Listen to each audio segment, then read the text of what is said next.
Aurel Hermansyah dapat buket sayuran saat ulang tahun pernikahan.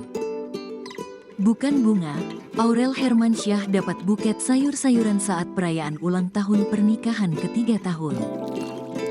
Dikutip dari grid.id dari akun Instagram @atta_halilintar pada Jumat, tanggal 5 April tahun 2024, pasangan Atta Halilintar dan Aurel Hermansyah tengah merayakan hari Happy Wedding Anniversary Atta Aurel, tulisan banner pada unggahan Atta.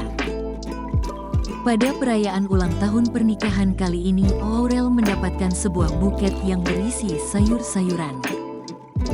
Tak hanya itu, dengan tema yang sederhana, bak sedang berada di warung pecel lele, kue ulang tahun pernikahan kali ini juga bukanlah roti tart yang megah.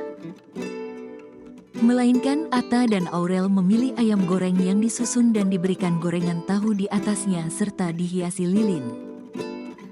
Menu makanan untuk perayaan ulang tahun pernikahan kali ini juga terlihat sederhana. Terdapat sebuah gerobak nasi goreng yang datang, bahkan menu jengkol pun juga tersaji.